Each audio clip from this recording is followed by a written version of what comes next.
Si vous n'avez jamais vu de zélote dans l'évangile, parce que le véritable zélote, ce n'est pas notre frère Serge. Moi, je suis un premier zélote. Parce que j'ai donné la définition de ces zélotes-là. Nous sommes des hommes qu'on a déjà tués depuis longtemps. Un cadavre qui marche. Parce qu'en réalité, nos vies sont cachées en Christ et Jésus ou dans le lieu céleste. Donc, si tu me touches, je suis un zélote. On n'a pas peur. Alléluia. Alléluia. Il est vivant. Qui acclamons encore les seigneurs, le roi de gloire. Il nous donne encore à chanter chaque matin au milieu de nous. Il nous transforme. Quoi qu'il peut arriver, le grand démarrer, nous restons forts à sa présence. Rien ne peut nous faire tomber, rien ne peut nous séparer de son amour. Il est le véritable et il est le roi de rois. Qu'est-ce qui peut arriver pour nous séparer de son amour? Rien ne peut le faire. Rien ne peut nous séparer de l'amour de notre Seigneur Jésus-Christ. Amen, amen, amen, amen. Que le Seigneur nous bénisse tous et bénisse tous ceux qui nous suivent aux réseaux sociaux. Que la paix de notre Seigneur Jésus-Christ nous accompagne. Amen. Amen. Nous serons en tout cas aujourd'hui trop brefs. Et nous n'allons pas beaucoup entrer en profondeur car c'est un thème que nous avions déjà développé. Ça fait un bon bout de temps. Nous avions parlé sur la réflexion. Aujourd'hui, nous allons prendre ce thème pour rappeler quelqu'un qu'il doit être, qu'il ne peut pas être distrait. Pas de distraction ces temps que nous sommes actuellement. Amen. Amen. Et que personne ne reste distrait. Donc nous avions parlé sur la réflexion. Et cette réflexion, chacun de nous a réfléchi jusqu'à présent. Nous continuons à réfléchir. Amen. Amen. Croyez-vous que ce qui se passe actuellement dans le monde, c'est un hasard? Moi, je dirais non. Amen. Parce que nous sommes en train de voir comment est-ce que le président des États-Unis, Trump, est en train de pousser afin que nous puissions aller à la Troisième Guerre mondiale. Quelqu'un est en train de voir ça? Donc, c'est-à-dire il y a vraiment des bousculages pour que nous puissions avoir la troisième. On dit la troisième. Le troisième? La Troisième Guerre mondiale. Amen.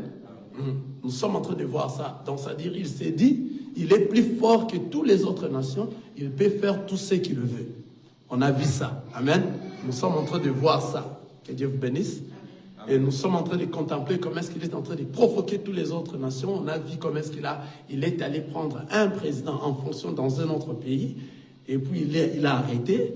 On a vu comment est-ce qu'il dit même aux autres présidents, ceux qui ont des doutes jusqu'à présent que les États-Unis est le plus grand puissant pays du monde, je ferai de même tel que j'ai fait à ces présidents. Alléluia. Et ils sont en train de se dire des choses. Toutes les grandes nations et tous les autres pays qui les suivent sont énervés. Et il y a des ripostes. Nous avions suivi ce que le président de la Chine a parlé. Nous avions suivi ce que le président de la Russie a parlé. Nous sommes en train de voir que, en tout cas, il y a un engouement qui nous amène à la guerre. Et cette fois-ci, ça sera des guerres nucléaires. Ça sera des guerres pas comme ce que nous avions vu dans des anciens temps. Amen. Amen.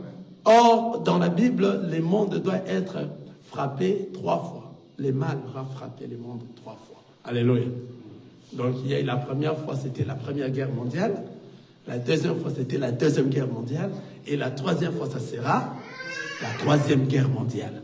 Et nous sommes en train de voir comment est-ce que le monde est en train d'être bousculé.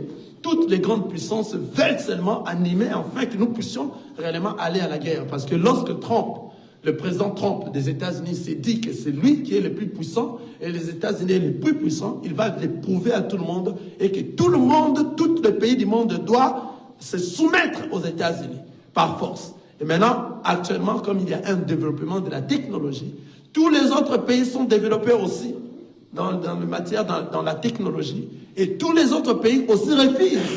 C'est là que vous y étiez fort, oui, mais aujourd'hui, attention, nous tous, nous sommes là, nous avions suivi l'intervention du président de la Chine. Hein, donc, ils sont prêts. Ils sont prêts vraiment, sinon, à neutraliser, ensemble, à neutraliser cette grande, qui se disent grande puissance. Mais ici aussi, aux États-Unis, le président Trump aussi il est encore beaucoup plus prêt à leur montrer que nous resterons toujours la grande puissance. Vous voyez maintenant là où ça se passe, ce qui va leur amener dans des tiraillements. Nous avions vu comment ils sont en train de se disputer pour le Groenland. Le Groenland, c'est une ville qui se trouve à Danemark. C'est comme si au Congo, nous avons l'Est du Congo. Vous voyez? Alors, cette ville-là, c'est en Europe. Ce n'est pas ici, en Amérique. Mais le président d'ici, hein, en tout cas, je m'excuse, je ne suis pas entré dans la politique, mais je suis en train de faire voir comment est-ce que les choses sont en train de marcher actuellement pour les temps de la fin, afin que nous puissions aller à la Troisième Guerre mondiale. Amen. Nous, on n'est pas là pour parler de la politique, mais nous sommes en train de voir l'évolution de ce qui se passe pour prêcher au peuple de Dieu que ne soyez pas distraits. Amen. Il ne faut pas rester distrait. Groenland, c'est une ville dans la ville de Danemark. Maintenant, le président des États-Unis veut s'en accaparer. Il veut acheter cette partie des terres parce que cette partie des terres a beaucoup plus de minéraux et a beaucoup plus des choses qu'il cherche pour des bombes et autres, de la richesse. Vous voyez? Or, ça a été beaucoup longtemps pour l'Europe. Vous voyez? Et la Russie aussi longtemps, ça a épuisé déjà cette partie des terres. Et le président d'ici a dit, même le président de Danemark ne peut rien dire. Une fois qu'il essaye, lui d'ailleurs, il n'est rien. Et si lui ne le fait pas maintenant, la Chine et la Russie vont s'en avoir. C'est à ce moment maintenant toute l'Europe qui donnait beaucoup plus de l'espoir aux États-Unis. Ils se sont séparés. Quelqu'un voit ça? Ils se sont séparés, ils ne veulent plus suivre la direction des États-Unis. Car l'Europe était couverte avec les États-Unis. Vous voyez? Et c'est ainsi qu'il y a maintenant une très grande séparation parce que comment vous voulez mettre la main dans une ville qui est dans un autre pays? Et tout ça a déjà été écrit dans la Bible. Et le Seigneur a dit, lorsque vous verrez toutes ces choses, au début, il nous avait dit, ce serait que le début, le début de l'enfantement. Vous voyez? Et nous sommes en train de voir ça. Et il s'est imposé qu'il va à tout prix prendre ça. Nous sommes en train de contempler tout cela. Tout cela va nous amener à la guerre mondiale parce que toutes les autres nations et tous les dirigeants, ils ne sont pas des chrétiens, mes frères. Ils sont là lorsque tu dis comme ça, tel qu'on dit en Lingala, au tiers tout tiers. Ils sont comme ça. Nous sommes en train de voir un président qui ridiculise les autres. On a vu comment est-ce que Trump est en train de ridiculiser le président Macron de la France, comme si ce n'était pas un président. Or, ce sont des présidents, ils doivent avoir un respect mutuel entre eux. Vous voyez, parce que c'était les États-Unis qui supportaient l'Europe et les États-Unis ont beaucoup d'armements, alors ça fera que les autres puissent le respecter. Tout ce qu'eux vont dire, c'est ce qu'ils vont faire. Et c'est ce qu'eux veulent rester les tout-puissants, le pays des tout-puissants. Vous voyez?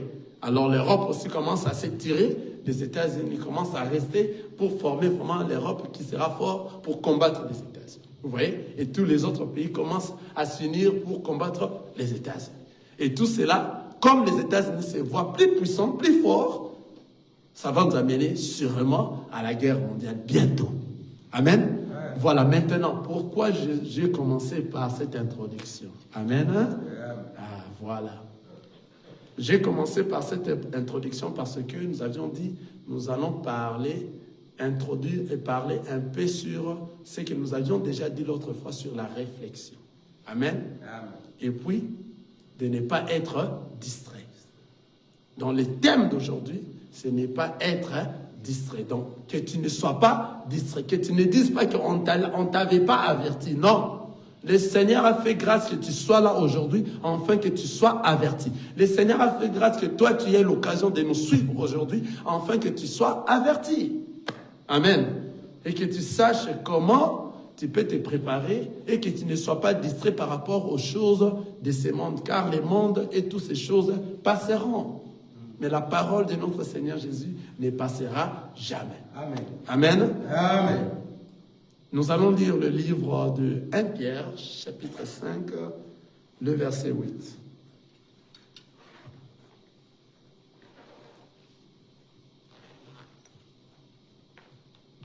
« 1 Pierre, chapitre 5. 1 Pierre, chapitre 5, le verset 8. Nous lisons dans le livre de 1 Pierre, chapitre 5, nous commençons le verset 8. Nous lisons au nom de Jésus. Soyez sombres, veillez, votre adversaire, le diable, rôde comme un lion, rugissant, cherchant qui dévora. On descend dans le verset 9 jusqu'à 10. Résistez, lui, avec une foi ferme, sachant que les mêmes souffrances sont imposées à votre frère dans le monde.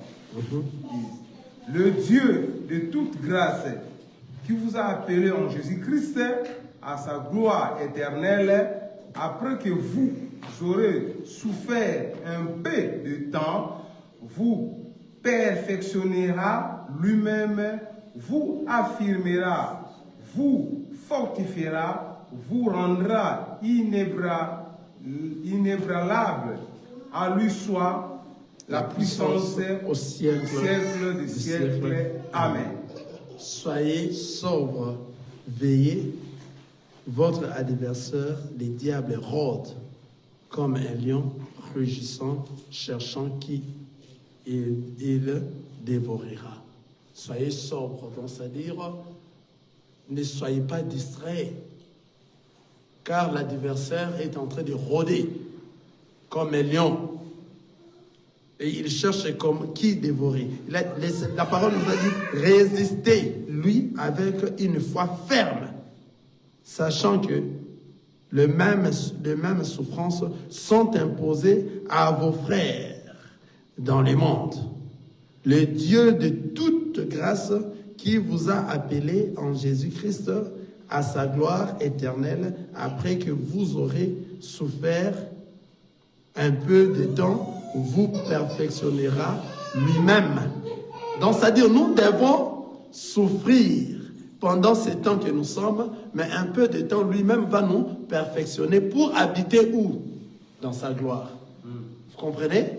Donc, nous devons comprendre que cette souffrance que le Seigneur est en train de nous dire, c'est de ne pas être distrait.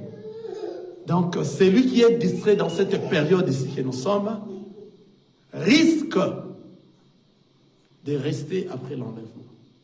C'est pour cela que nous avons touché là-bas sur la réflexion. Qu'est-ce que nous avions dit, en fait? Nous avions dit ceci pour un rappel, car c'est un thème que nous avions déjà développé. Nous avions dit que chaque après 2000 ans, il y a eu un événement qui s'est produisé. Amen. Depuis la création, chaque après 2000 ans, il y a un événement qui s'est produit. C'est pour cela que j'ai commencé avec ce qui se passe aujourd'hui dans le monde avec le Trump et les autres. Donc, nous suivons vraiment des informations, car les enfants de Dieu suivent les informations pour voir comment est-ce que la Bible est en train de dire. Et nous sommes en train de comprendre que nous partons petit à petit. Et nous comprenons que réellement, le temps a touché sa fin. Nous comprenons? Donc les enfants de Dieu, c'est ça. Nous sommes vraiment en tout cas prudents. Et nous devons être prudents tel que la parole vient de nous dire. Soyez sobres, veillez votre adversaire. Donc veillez. La personne qui veille, c'est une personne qui est prudente. Alléluia. Amen. Mais bien aimé, je vais vous dire une chose. Le veiller que les gens partent au 31 décembre, ce n'est pas ça veiller. La parole de Dieu nous dit dans le livre de Matthieu, veillez et priez pour ne pas tomber dans le quoi? Les enfants de Dieu, nous veillons déjà depuis que tu es enfant de Dieu. Lorsque le Seigneur t'a déjà appelé, tu t'es converti, tu es devenu une nouvelle créature, c'est pendant que tu as commencé à à veiller. Amen. Donc tu veilles, ce n'est pas un jour, le 31 décembre, que toi tu dois aller. C'était une des questions aussi. Vous ne veillez pas les 31 décembre. Mais comment, pourquoi attendre seulement les 31 décembre? Ça a quoi à voir avec les autres 31 décembre? Les autres 31 août, 31 avril, à quoi? Qu'est-ce qu'il y a de différence pour ce temps-là? Pourquoi choisir seulement ce temps-là pour aller veiller? Or, nous étant les enfants de Dieu, nous sommes renouvelés, nous sommes devenus de nouvelles créatures. Le Seigneur nous a dit, veillez et priez pour ne pas tomber à quoi? Donc, nous la fassions chaque jour. Nous sommes dans le veille. Nous sommes en train de veiller. Quelqu'un est en train de voir ça? Amen. Nous ne dormons pas. Nous veillons.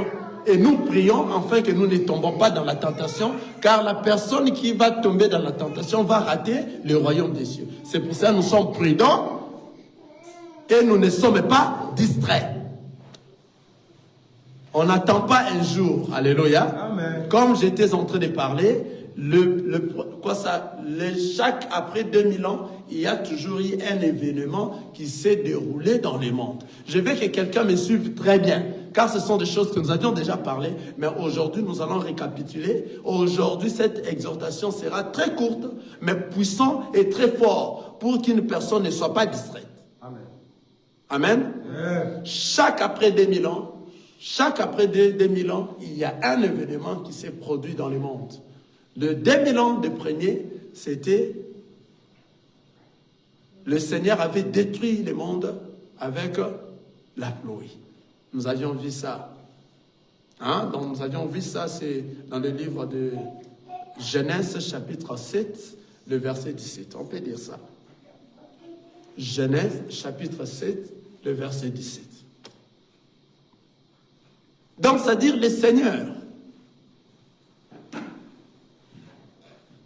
tellement que le monde avait, le péché avait augmenté jusqu'au niveau où le Seigneur a détruit maintenant le monde, mais il a préservé une personne qui s'appelait Noé, afin que Noé puisse construire quoi? L'arche, afin que quiconque va entrer dans l'arche sera comment? Sauvé. C'est la même chose qui continue jusqu'à présent. Amen. Amen. C'est la même chose qui continue jusqu'à présent. Alors, la construction de l'arche a permis que tous ceux qui sont entrés dans l'arche étaient sauvés de la destruction de Dieu qu'il a détruit le monde. Quelqu'un a compris ça? Amen. Voilà, on peut lire ça rapidement. On va seulement lire rapidement, on passe. Parce que nous sommes en train de rappeler et puis de dire à quelqu'un, ne sois pas distrait. Genèse chapitre 7, on commence à partir du verset 10. 17. Genèse 7. Genèse chapitre 7, le verset 17. 17. Genèse. Le verset 17. Le déluge fit 40 jours sur la terre. Les eaux couraient et soulevèrent l'arche et elle élevera au-dessus de la terre. Les eaux grossirent et s'accrurent beaucoup sur la terre et l'arche flotta sur la surface des eaux. Les eaux grossirent de plus en plus et toutes les hautes montagnes qui sont sous le ciel entier furent couvertes. Amen. Amen. Tu peux te limiter là, donc c'est-à-dire les eaux grossirent. C'est-à-dire les hautes montagnes furent couvertes et on nous a parlé, si nous descendons là-bas, de 15 coudées à partir du sommet de la montagne. C'est-à-dire le sommet de la montagne est devenu comme la surface terrestre et puis nous comptons 15 coudées. Alors des montagnes, nous savons déjà, ce sont des grandes montagnes, de très longues montagnes que nous regardons comme ça. Et à partir de là, il y a encore 15 coudées au-dessus, dont des eaux étaient vraiment inondées. Vous voyez? Il y a eu quoi? Le Seigneur avait détruit le monde. À cause de quoi? Parce qu'il y a eu beaucoup de mauvaises choses dans le monde. Le péché est accru. C'est à cause de ça que le Seigneur détruit le monde. Vous voyez? Le monde était détruit. Et cet événement s'est déroulé après 2000 ans, depuis la création du monde. Vous voyez?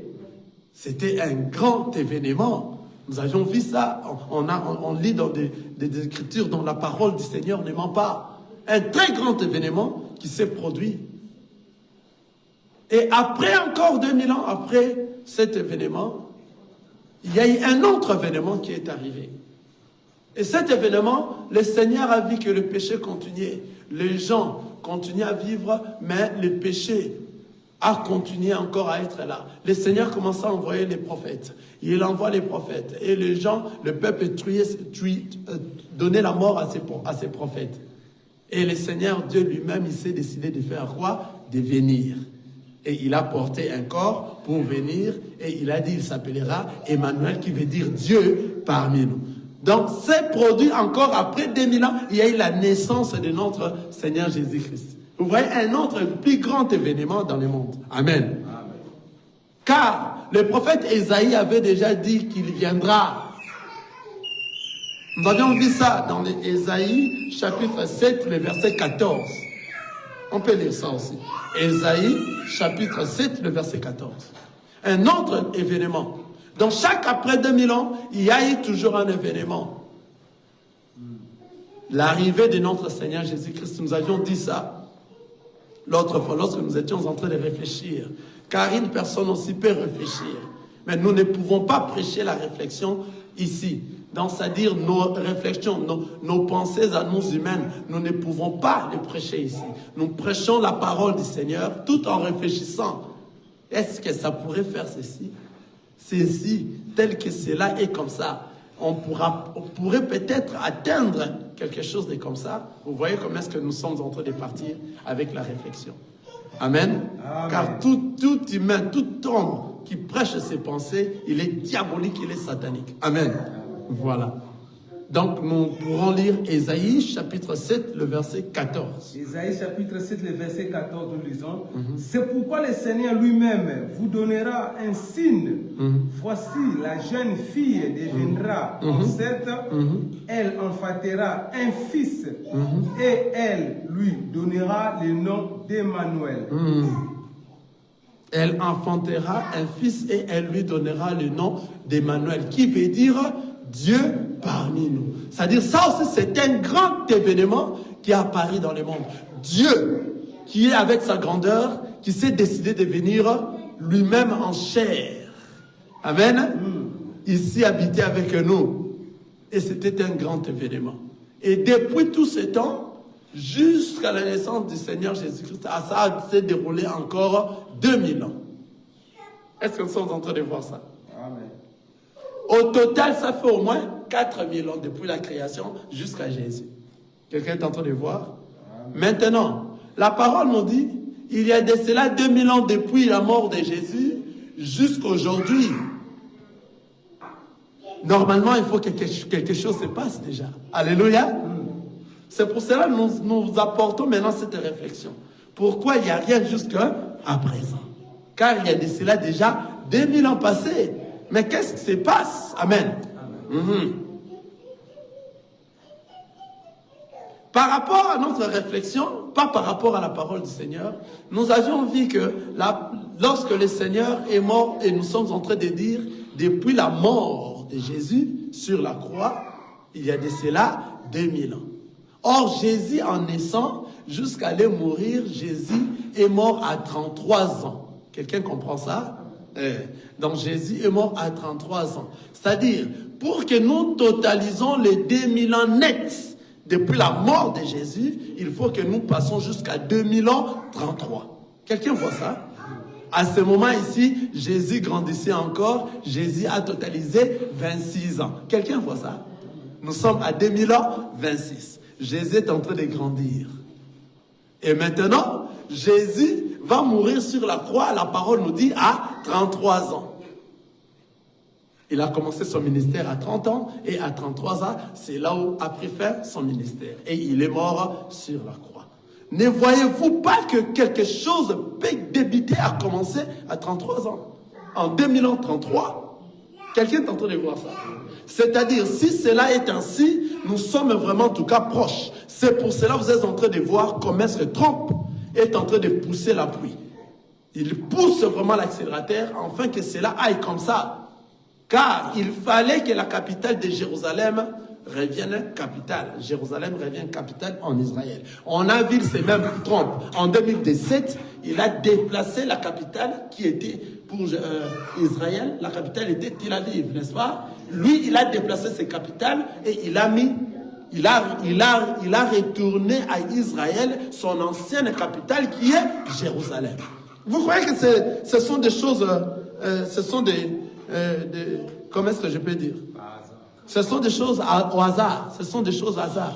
Non, ça a déjà été écrit.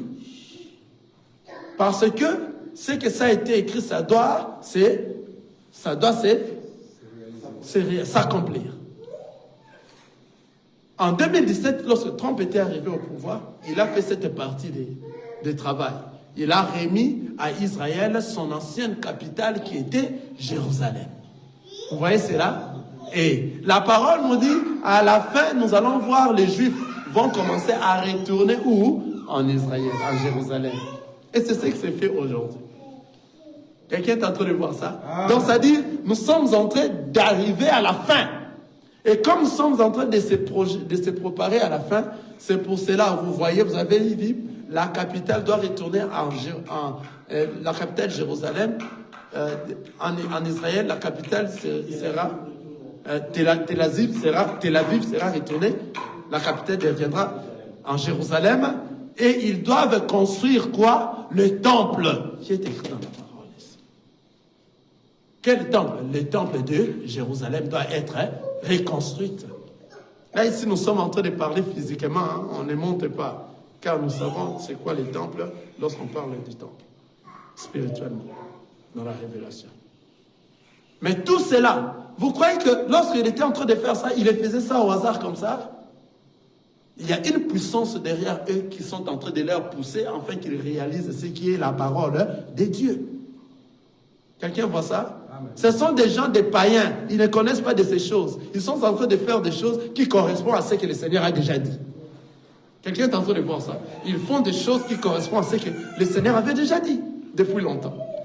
Et c'est ce qui est en train de se faire. Tel que nous venons de dire, chaque après 2000 ans, nous avons vu, il y a un grand événement qui s'est produit. La naissance de Jésus. Maintenant, depuis la mort de Jésus, jusqu'ici, aujourd'hui, nous disons, il y a de cela 2000 ans. Il faut que quelque chose se produise. Mais si nous regardons qu'il n'y a rien qui se produise, mais on s'est dit depuis la mort de Jésus, or Jésus est mort en 33 ans, c'est-à-dire, sûrement, en 2033, déjà quelque chose va commencer à se produire. Quelque chose dont nous sommes proches. C'est pour cela tous les engouements de la Troisième Guerre mondiale. Or, la Troisième Guerre mondiale, nous les enfants de Dieu, nous n'allons pas participer à cette guerre-là. Nous devons partir. Quelqu'un voit ça? Amen. Donc les enfants de Dieu ne verront pas cette guerre ici. Cette mal qui sera frappé, le monde sera frappé par un mal. Cette mal ici, nous, les enfants de Dieu, nous serons partis. Alors sois prudent, parce que l'enlèvement est réellement maintenant proche. Parce que tout ça que je viens de dire ici, ça montre que réellement nous sommes proches à l'enlèvement. Car lorsque nous parlons déjà de la Troisième Guerre mondiale, sachez que non, avant la Troisième mondiale, il faut que l'Église parte. Amen. Vous voyez là où nous sommes. Amen. Mais nous sommes en train de voir comment est-ce que tous les dirigeants des grandes nations sont en train de se précipiter à la Troisième Guerre mondiale. Et ils veulent se faire voir et montrer leur force. Et on a vu là-bas en Russie comment est-ce que le président Poutine a fait sortir tous ces armées, ces armures qu'il gardait depuis longtemps, qui n'a jamais été sorti. On a vu comment est-ce que le président laissait l'enfant. C'est comme ça qu'il est entré ici. Amen. Amen.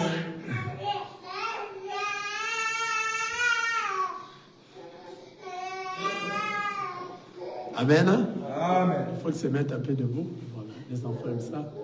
Donc, on comprend que ce qui se passe actuellement, ce n'est pas un hasard. Donc, c'est la réalité et l'accomplissement de la parole de Dieu. Maintenant, on se demande, mais ces gens-ci, comment est-ce qu'ils sont en train d'accomplir cette parole correctement, bien comme ça? Parce que c'est comme ça. Ils sont poussés. Et nous, les enfants de Dieu, nous sommes dans la joie. Car nous savons que bientôt nous devons partir. Alors tout enfant de Dieu est dans la joie, et tout enfant de Dieu est prudent, et tout enfant de Dieu n'est pas distrait. Quelqu'un voit ça? Nous ne sommes pas distraits. On est en train de voir réellement que les choses vont pour que nous puissions retourner à la maison. Et nous ne devons pas être distraits. Car tout ce qui va se passer actuellement, nous sommes en train de voir, c'est réellement nous conduise à la 3e guerre mondiale. Or, nous serons enlevés avant la 3e guerre mondiale. Tu te poses toi-même la question, est-ce que tu seras parmi les élus?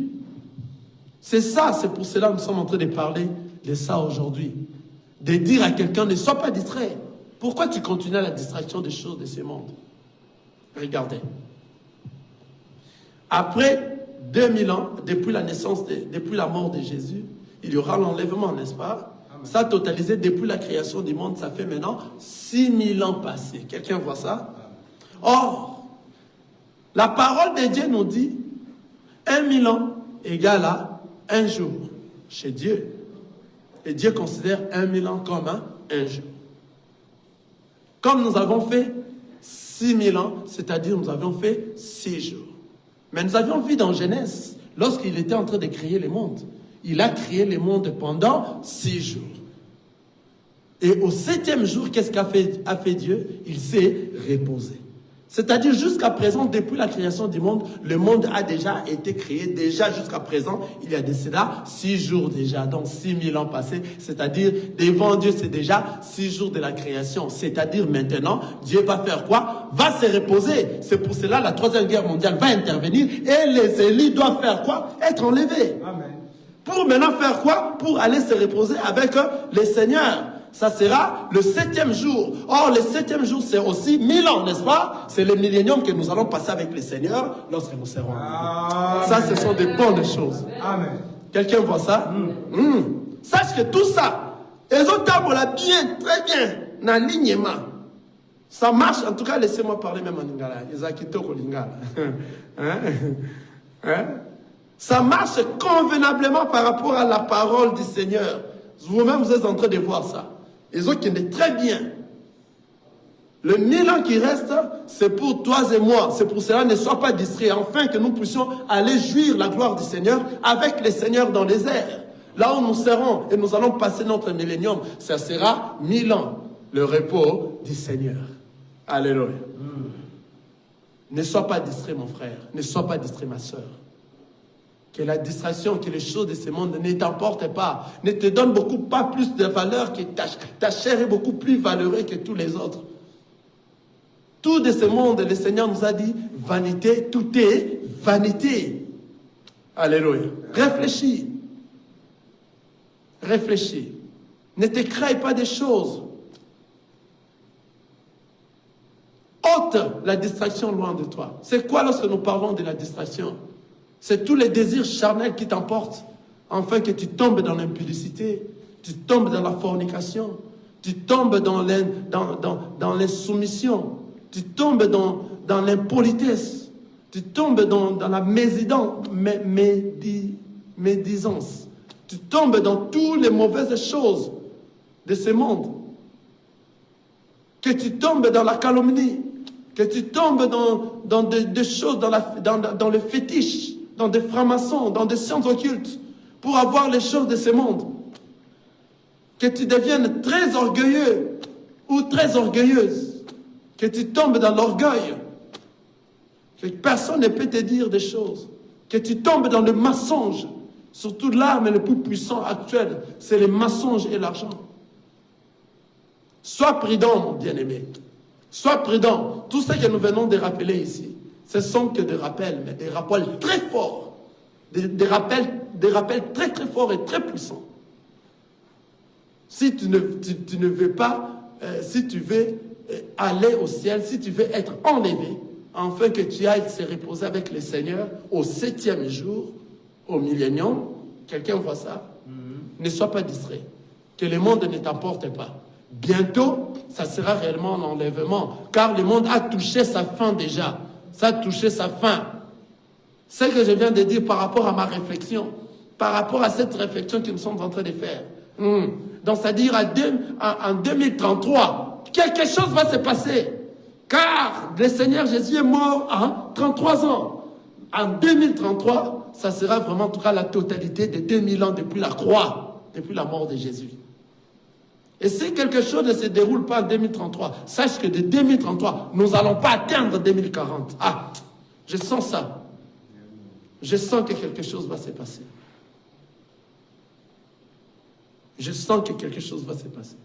Mais moi, je te dis, ça c'était une réflexion. Mais comme il est déjà 2000 ans, sachez que ça peut arriver même demain. N'attends pas 2033. Quelqu'un me comprend ce que je suis en train de dire. Amen. Ce n'est pas la parole, c'est une réflexion.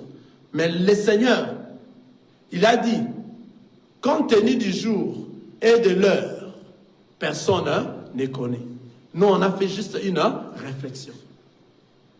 Quelqu'un comprend ce que nous sommes en train de dire? Amen. Donc l'enlèvement peut se produire aujourd'hui, même maintenant là. Attention, sois prudent. C'est pour ça que la parole nous a dit, veillez et priez, afin que toi tu ne tombes pas de quoi? Dans la tentation. Ce n'est pas attendre le 31 décembre pour aller veiller. C'est faux. Tu peux aller veiller le 31 décembre. Si tu es encore dans le monde, tu es encore dans le péché, tout ce que tu as fait, c'est 0-0. Ce sont que des enfants de Dieu qui veillent et prient pour ne pas tomber dans la tentation. Alléluia. Amen. Afin qu'ils soient prudents et se préparent et qu'ils soient en dehors de la distraction pour retourner à la maison. C'est ça l'objectif des enfants de Dieu. Que le Seigneur vous bénisse. Amen.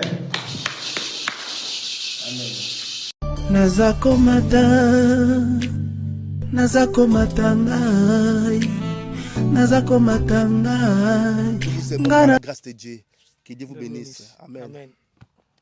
Ciao. Ciao, ciao, ciao.